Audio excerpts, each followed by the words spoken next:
Hai, masih kembali lagi bersama Alpus di sini.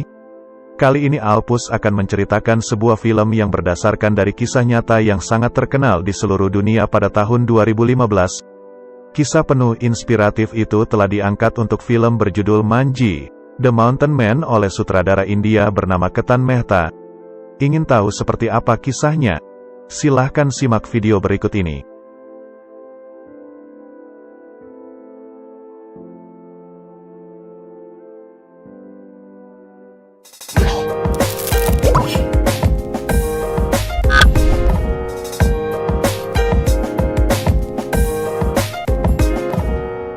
Diperlihatkan seorang remaja yang bernama Dashrath Manji tinggal di desa Gelan, negara bagian Bihar Manji.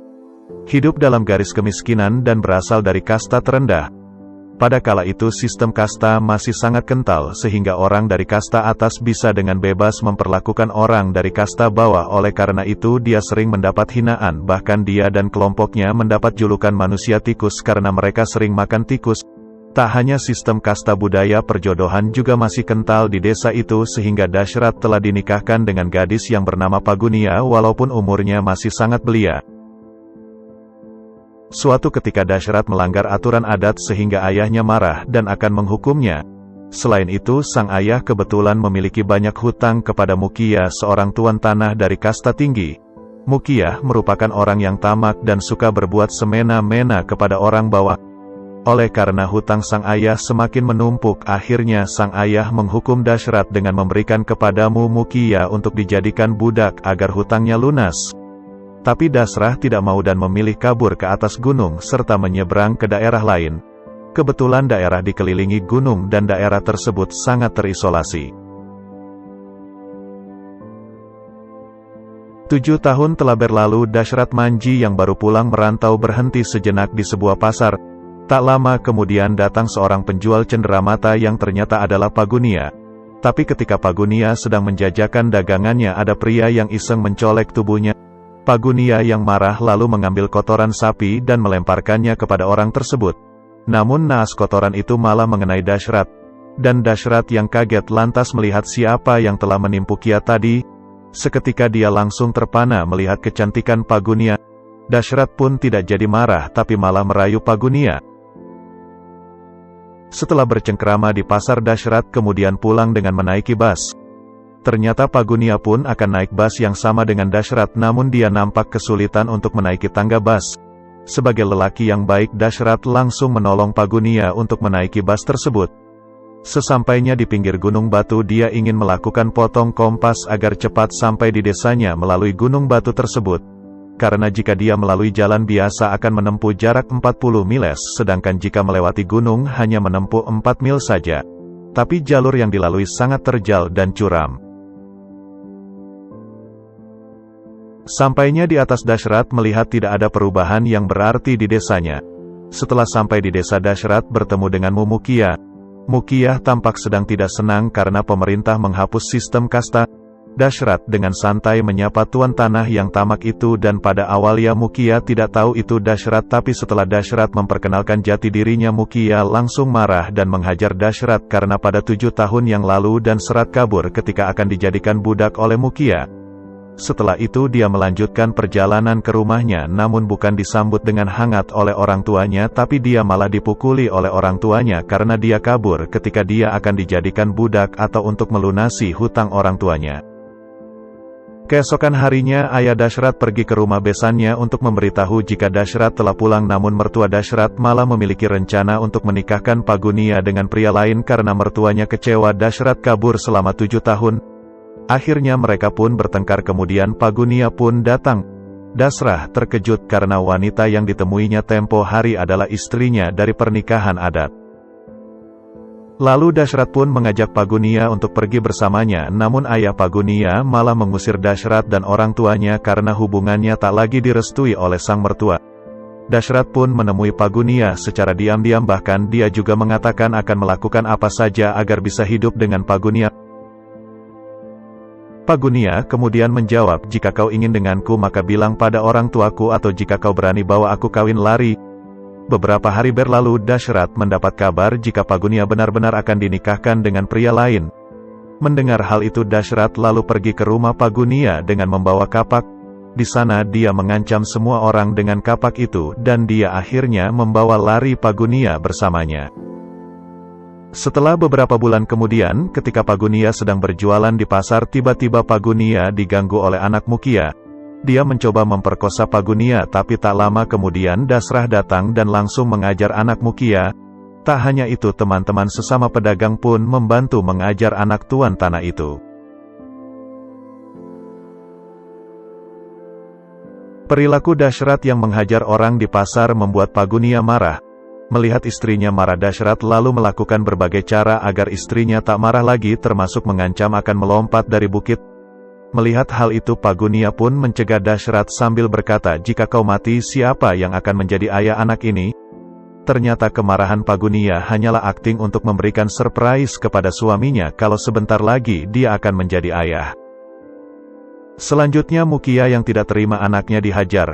Pada malam harinya, dia beserta anak buahnya mendatangi perkampungan Dashrat untuk balas dendam. Dashrat dan beberapa temannya mencoba melawan namun mereka kalah, bahkan salah satu dari istri teman Dashrat diculik dan menjadi pelampiasan nafsu Mukia. Kekejaman si tuan tanah tak berhenti sampai di situ. Pada pagi harinya, perempuan yang kemarin malam diculik ditemukan tewas di pinggir sungai.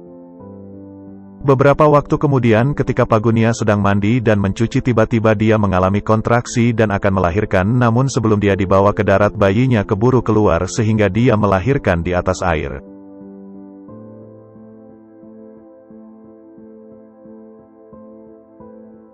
Lahirnya putra pertama Dashrat dan Pagunia menambah kebahagiaan keluarga mereka.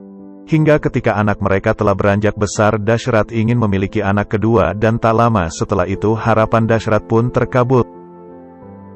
Pagunia akhirnya hamil anak kedua selanjutnya saat Dashrat bekerja di ladang. Pagunia bermaksud membawakan bekal makanan untuk Dashrat, namun naas ketika dia berusaha menaiki gunung dia terpeleset dan jatuh dari ketinggian, lalu Pagunia dilarikan ke fasilitas medis untuk mendapatkan pertolongan menggunakan tandu darurat. Tapi letak geografis desa dikelilingi gunung membuat proses evakuasi Pagunia berlangsung lama karena harus memutar sejauh 40 miles.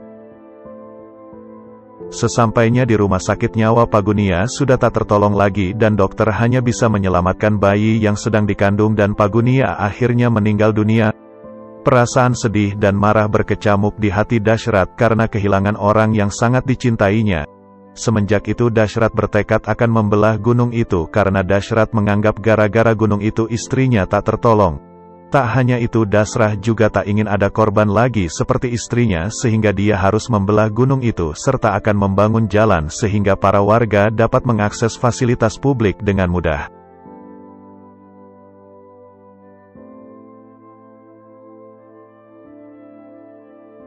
Lalu Dashrat menjual kambing yang dia miliki untuk membeli peralatan untuk memecah batu seperti palu pasak dan lain-lain. Hari demi hari dia tak henti-hentinya memecah batu untuk membelah gunung seorang diri. Bahkan dia dianggap gila karena melakukan hal yang mustahil. Dia membelah gunung seorang diri dengan peralatan sederhana, panas dan debu diabaikan demi rasa cintanya pada sang istri. Tindakan Dashrat tak sengaja dilihat oleh Alok, seorang jurnalis media yang sedang melintas di desa itu. Karena penasaran, Alok pun mendekati Dashrat dan menanyakan motivasinya melakukan hal tersebut. Dashrat mengatakan jika dia melakukan itu semua karena cinta pada istrinya dan alasan kemanusiaan. Tak terasa sudah 9 tahun Dashrat membelah gunung seorang diri. Hingga musim kemarau tiba, warga desa berbondong-bondong mengungsi untuk mendapatkan air. Ayah Dashrat pun mengajak Dashrat mengungsi, tapi Dashrat menolaknya karena masih ingin membuat jalan. Para warga pun heran dengan keteguhan hati Dashrat untuk membelah gunung. Kemarau yang panjang membuat Dashrat juga kehabisan air. Dia mencoba masuk ke sumur tapi sumur itu telah kering hingga akhirnya dia kembali memecah batu walau dalam keadaan haus. Ketika sedang memecah, batu-batu itu hancur dan Dashrat terperosok dalam lubang. Di lubang itu ternyata juga terdapat genangan air dan tumbuhan yang masih segar sehingga dapat dimakan oleh Dashrat.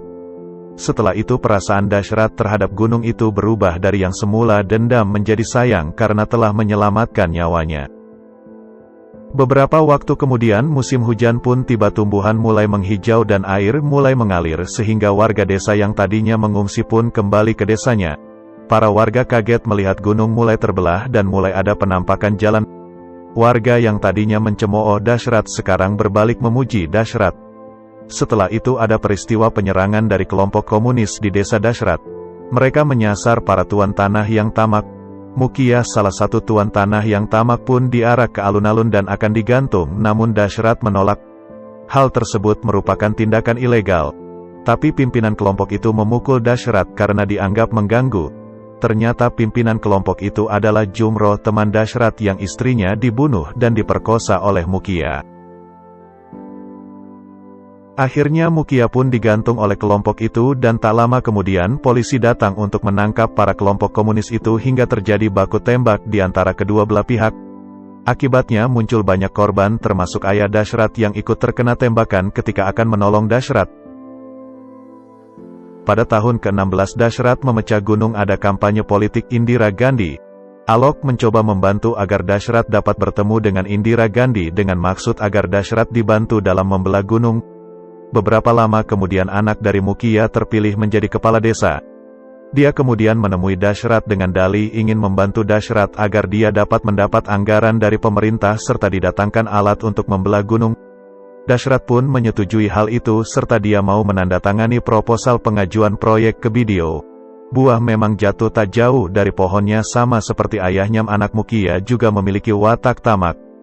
Ternyata dia sudah bersekongkol dengan oknum pegawai Bidio untuk memainkan uang proyek. Tak hanya itu, sang kepala desa juga menjual batu yang telah dipecah oleh Dashrat untuk keuntungan pribadi. Setelah beberapa bulan menunggu anggaran proyek tak kunjung cair, akhirnya dengan ditemani Alok, Dashrat menyambangi kantor Bidio untuk menanyakan proyeknya. Tapi dalam LBC uang tersebut sudah cair. Dashrat pun kaget karena dia belum pernah mendapati sepeser pun. Namun Dashrat malah dituduh menipu sehingga dia diusir dari kantor Bidio. Pada malam harinya Dashrat mencoba protes kepada kepala desa serta menanyakan uang proyek itu, tapi sang kepala desa berlagak tak mengerti apa yang dikatakan Dashrat. Namun tentu Dashrat tak sebodoh itu, dia tahu jika sang kepala desa telah membeli mobil dan perhiasan baru. Dashrat pun mencoba mengancam si kepala desa, tapi malah si kepala desa menantang balik dengan mengatakan jika di sini tak ada kantor pemerintah pusat, jika ingin lapor silahkan ke Delhi. Pagi harinya dia benar-benar ke Delhi dengan menumpang kereta. Tapi dia tak memiliki tiket sehingga dia diturunkan paksa dari kereta hingga dia terjatuh. Akhirnya dia melanjutkan perjalanannya dengan jalan kaki, padahal jarak ke Delhi mencapai 1.300 km, namun dia tak patah semangat untuk mencari keadilan.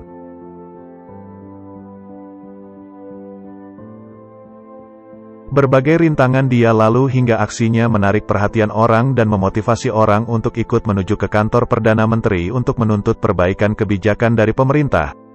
Tapi sesampainya di sana Dashrat tak bertemu Perdana Menteri karena dihadang oleh Pas Pamres.